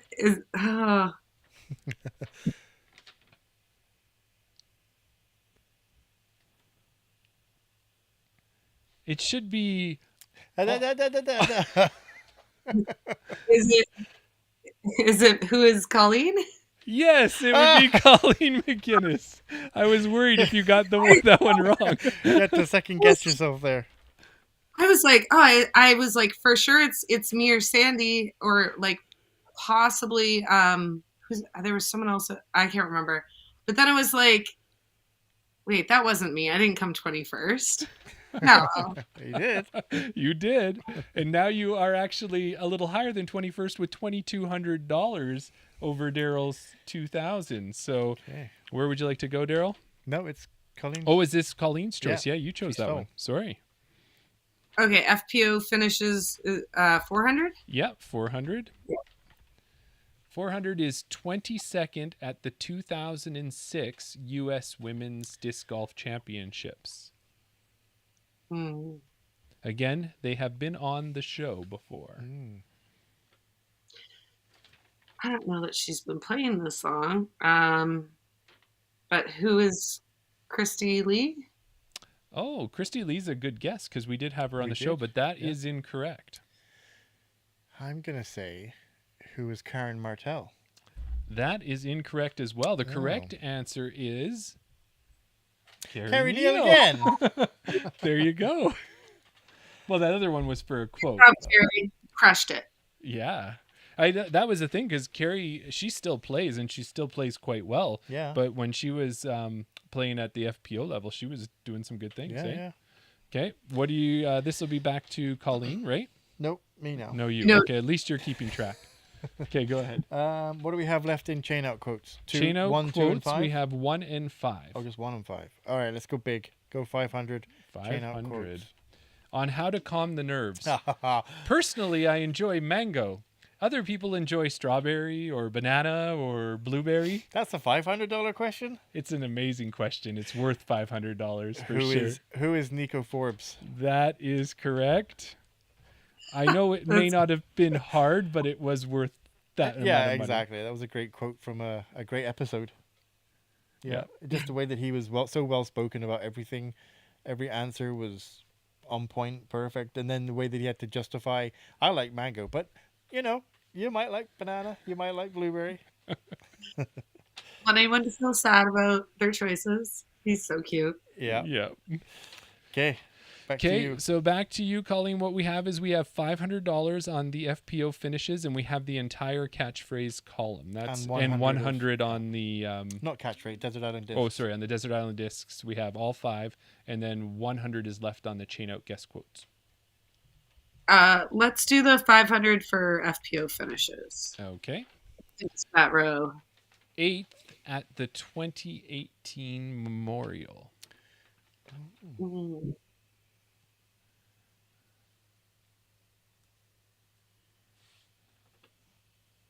Oh, I think I regret my answer before. Is this who is Christy Lee? Christy Lee, another good guess for that, but no, Daryl? Well, I know somebody who's played at Memorial, but I think it was more recently, and I don't know if they finished 8th back in 2018.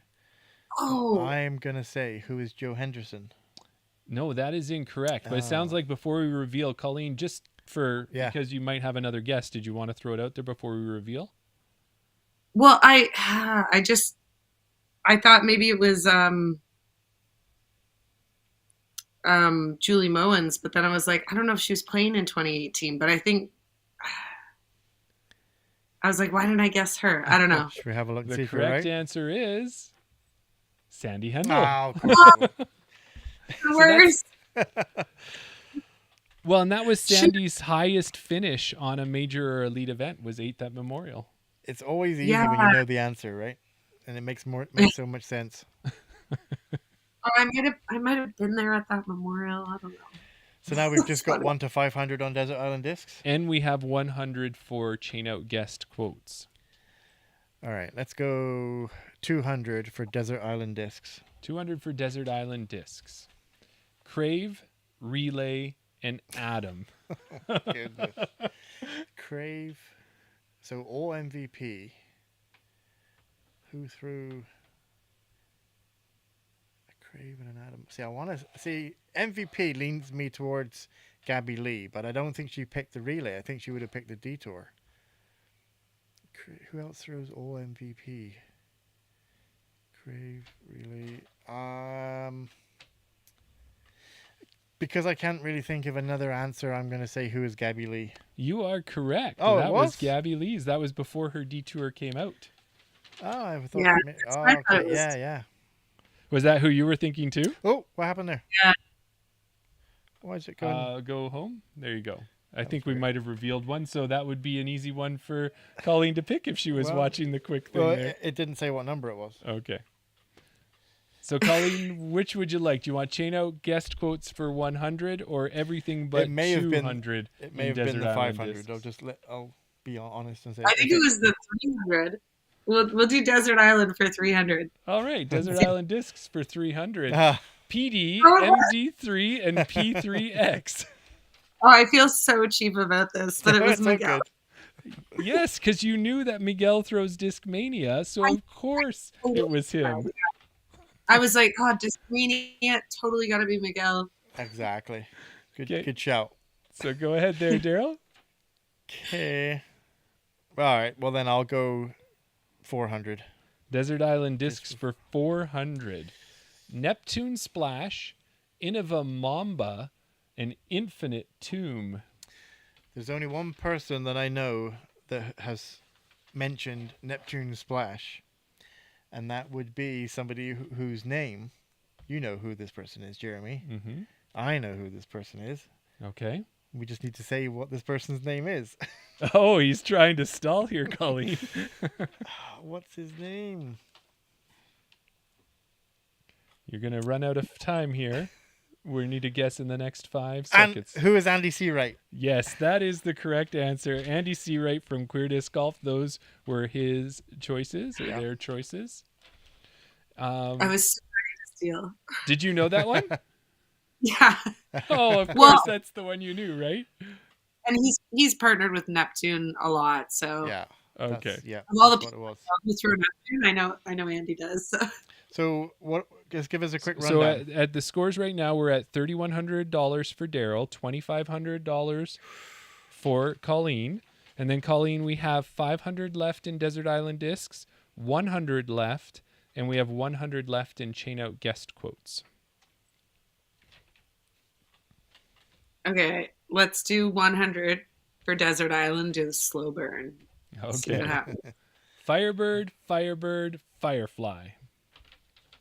Oh, I feel like who is Stu McKissick?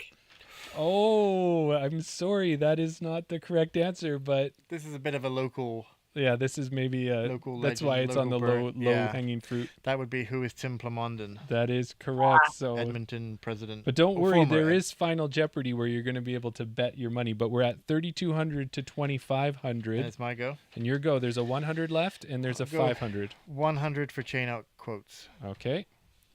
On being a good TD, planning. Like I said, planning, planning, planning. Wow, you said that. I remember the quote. Oh, okay, I got it. This is who is Wally O'Valley. It is Wally O'Valley on his when we were talking about him doing his 100th tournament. Yeah. And we said, what is it about being a good tournament director? Planning. There was actually more plannings in there, but I just stopped it there. Yeah. So 500 is left? Yes, this will be Colleen. This is your last kick at the cat here. 500. We have a 400 A2, a Fractal Soft PA3, and an FX3. So they're all Prodigy putters. Yeah. Well, FX. FX FX is fairway. more like a fairway, yeah. Yeah. Understable. Well, My instinct is to go, who is Casey Hannemeyer? That is a good guess. That's not going to be correct. I Oh. tried to go. I'm not going to say anything else. You Prodigy people, so I'm like, Yeah, but that is a great guess because he would definitely be Prodigy. well, and I mean- if it was all putters, it would totally be Casey. yeah. Yes. If it was all like, was it A5s or A3s or A3s, something I like think, that? A4s? Well, the only other Prodigy person that we've had on the podcast that I can think of would be who is Lane Moself. That is correct. I was trying to keep them like I was like, how do I make these ones easier? So I did a recency bias because Lane was just on the show. Right. So now it is always tough when you're actually hosting the show. You have a little bit of Yeah. better knowledge on that. So Colleen, right now you had the lead there for quite a while. But then we're at 3,800 to 2,500. We're going into Final Jeopardy. And the way we did it last time is we reveal the topic. I gotta reveal the topic. And then Daryl's going to tell me how much he's going to wager on that. And then you Okay. can tell me yours after because I'll have his written down so Okay. that I can keep it all fair. So let's look at the Final You give me the Jeopardy. pen and I write it down. You got to see the Final Jeopardy question, though. Okay. So if you want to click that or the subject, I click right here. click there and then Okay. show that off. There's Final Let's go back to Jeopardy. here. So we have Deep Cut, Chain Out Guest. This was the same Final Jeopardy we had last week, So was it the is same a- subject. So this is a Chain Out Guest that we have. And to give you an idea from last week, Colleen, I had put the person, I didn't do the same thing this time, but I put the person's PDGA number.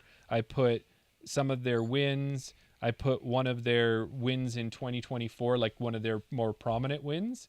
So that was how it was kind of set up. This one's going to be a little bit different. So, Okay. But Daryl's wrote down what he's going to. You wrote it down? I've written down. Isn't written? No. Okay. He used his pen, put it on paper, and there's a number on my page. How much would you like to wager of your $2,500? $2,499. Oh, $2,499. I love it. Colleen's watched Jeopardy. Okay, so let's see the question.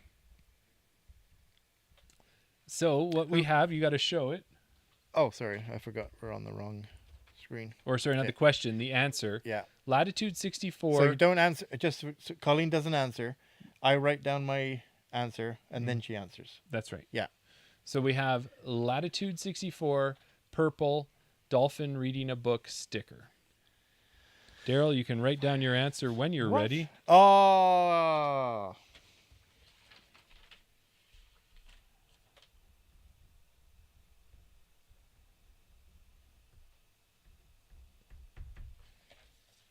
I don't know if I'm going to accept this answer. It's not complete. You know who that is, right?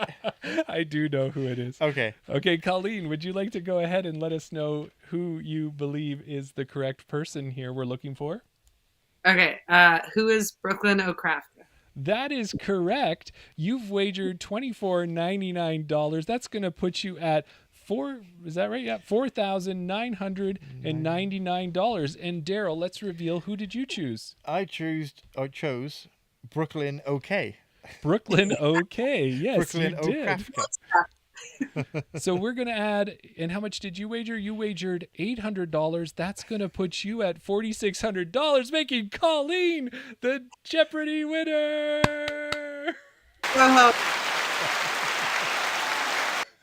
Congratulations. So what are you going to do with these fictitious $4,999? I'm going to sponsor Brooklyn to go to nationals and worlds. No. Hopefully, we'll do some more fundraising for that. But yeah. Well, that's awesome. Well, I hope you enjoyed it. I've loved putting these together. Was that one too hard, or how do you feel about it? No, that was good. I think there was a mix of questions that were relatively easy. Maybe, like you said, it's hard to try and get it so that a $500 question is a $500 question when you're asking it about Chain Out Guests and I'm the host of Chain Out. Maybe I have a little bit of an edge in that category, but the other categories I figured they were pretty good. Well, and as we saw, Colleen, if you have enough money, this guy's a little cheap, so we can always beat him. I never know how much to bet at the end. I'm like, it's not real money. And then I think somebody in the chat last week was like, why don't you just bet it all? It's not real money. I tried to think strategy wise, but yeah, I should have just gone all of it. There you go. But it's a good question though. Yeah, yep. You never know. You never know what the question's going to be. So it's like, do I bet it all? And then it's like, no idea what the answer is. The thing that gave it away for me was Latitude 64 in purple. The dolphin reading a book and a sticker, I don't know where that comes in. Do you know where that comes into play with Brooklyn? Yeah, Judge Havoc made Brooklyn a logo last year. So she put it on a sticker and she had it on her discs. Right. And then what happened was you were doing some fundraising and I bought that Kristen Tatar Saint, that Pro Saint. And when that got sent out to me, I had one of those stickers in there as well. So nice. Yeah, she had bought like a huge pack of all these stickers. So we ended up giving them out as well in our players pack for our Halloween tournament. Okay. Nice. It's funny because I was like, as soon as I saw that, I was like, I think so. And then I saw that and I was like, oh yeah, for sure. I had put so many stickers in bags. Yeah, you'd seen that sticker so many times. Yeah. That's awesome. Well, Colleen, we've kept you so late. We appreciate it. Thank you so much for hanging out with us. And we love talking to you all the time. And another highlight for us about Nationals is going to be getting a chance to see you. And if we can arrange that doubles match, we're totally on that. We will. Definitely. Even if I have to school. Sounds good. That's Well, gonna be- or if there's a course by our school, we can go on lunch break or something like that. Yeah, actually, we should chat about if you're gonna come because you have family near here. If you're gonna come in this area first, or just go right there, and yeah, because Well, there's a million courses out here too. yeah, I did get a chance to play Christie Lake once, and it's amazing. And I also played London's Forest course or whatever, the one that's on the river there at St. Julian Park. Yeah, yeah, Yeah. yeah, So there's some great courses in the area. yeah, definitely. Okay. Yeah, we'll do a rivalry match and see what happens. Maybe we can get someone to come out and like just film us messing Yeah. around. See the That'll holes. be the Absolutely. goofing around video that you've been waiting for. Trust me. It'll be full Oh, of cheese. so funny. Also, me and Brooklyn did a hole at our tournament where you had to play with your left hand if you wanted it on the CTV because it was unsanctioned. So Okay. we were like, how can we make this goofy? So you could care about your score, which is unsanctioned, so who cares? Yeah. Or you could just, it was like a 150-foot hole. And we're like, if you throw lefty, you're in for the CTP. Right. But we did a men's, a women's, a juniors, like we did all the divisions we could to like make it so lots of people won, but it was really silly. So we'll have a few challenges like that where maybe one hole we throw lefty or Yeah. something like that. Bring the we have dice, those Yeah. disc dice, whatever. Bring those out. Oh, that would be Yeah. a good way to do it. That would at least give us a chance, I think. I think so. Yeah. I'm looking forward to it. Yeah, I can't wait. Yeah, me too. Me Yeah. too. Okay, well, we won't keep you any longer, Colleen. Thank you so much for joining us. But one of those things that we're going to do when we get out on the course. Is there anything else? Oh, yeah, we should hand Is it there over to anything you. that you need to Yeah. shout out? Anything that you want to say before we let you go? Yeah, no, not really. Shout out to Team Bronte. I don't know about what's to come this year, but I'll still shout out my sponsors from last year were T3 and She Dies Her Discs. So Yeah. thanks to them. And also, I'm not great at all these things, but thanks to everyone who supported me for going to Team Worlds. That was huge. Oh, and I did promise myself, I totally forgot. I was going to mention, just because I want, to spread the word. They did send out invites for Team Canada, and so they're out there. One of the requirements for, I don't know if you guys have been made aware of all this, but No. we got invited to the World Games because we qualified. Right. Yes. So they're sending a team. It's one male, one female, and 2 caddies. And the requirement to be on the team is that you have to be one of the top 10 rated players in MPO in male or female in Canada. So Okay. Right. people are always asking how this kind of stuff works. So I just thought, ahead of the game, because they announced the team and then everyone goes, I didn't get to apply. And you're like, yeah, I know, but like they can't just open applications or it would just be flooded with hundreds of people. So it did go out there, which is exciting. So we'll see. I think currently it is, I want to say Casey and Sophia Okay. are the highest rated, I think. But like last time I checked, Chantel was like 3 points or something behind Sophia. Right. And I think Thomas was like a point behind Casey and Max was 1 point behind him and Marty's like right there. And Kim Scott Wood's up there as well, but he hasn't played any tournaments, so I don't know Right. if he qualified. But either way, they've sent out some guidelines and stuff. So hopefully, Can Disc Golf will actually share that. I'm not sure. Maybe they'll share it once they post the team, but yeah. So we have that to look forward to. They'll be picking 2 people, and they get to go represent us, kind of on like an Olympic stage. Yeah. Which is amazing. Yes. And I can share that China is paying for all the accommodations Nice. and all the Okay. food. So those people will have like kind of a free ride. They only have to pay for their flight. And I know PDGA Canada and Can Disc Golf are going to try and support with fundraising, but they'll also probably have to pay for their jersey. So like that, I'm sure that'll get covered in fundraising and stuff. But very exciting for it to be like kind of that prestigious, because like Australia, we really like paid our way there, and Right. kind of like pretty elite to be able to like go somewhere and you're just taken care of.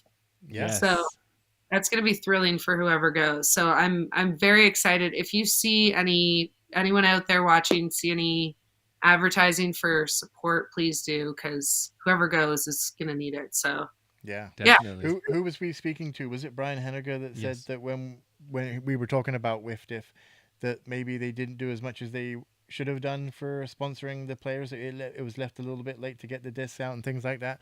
So looking at going for the next WIFDIF, which I believe is in Estonia In a couple of years, yeah. in a couple of years, they're definitely going to get on that fundraising a bit earlier. Yeah, and I think with this one too, like you said, Colleen, is this we want to see disc golf in the Olympics, and this is a real good precursor to what that could look like. So it's going to be awesome. Yeah, it's very exciting, and you never know. I mean, like we are all thinking about growing the sport, and this is super long term. People have been working at this for years, so it's kind of cool to be in it without, having been there at the start when like Craig and Charlie were really thinking this stuff up. But it's really cool to see it happen. So yeah, whoever goes, I hope everyone really, really bands together and supports them, because we're getting more and more every year for the team, but it's pretty monumental to represent the country. So for sure, very cool. Yeah, that's awesome. Well, and I think what I would say about that is that if Sophia's the one who's going to be going, she's going to have some probably Eagle L discs for sale, and she'll probably want us all to pick one up. So we'll grab that, and maybe when we get together for that nationals competition, we'll throw it. I know what's going to happen when you and I throw it. Right. There's only one thing it would do when me and you throw it. But when Colleen takes that one, throws it at a basket, there's one thing, Colleen, that disc would never do. You know it couldn't possibly do. Right? There's only one thing it's not going to do. It's not going to what? Chain out! Thanks, everybody. Thanks, Colleen. We'll speak to you next time. Thanks for being a guest. Bye.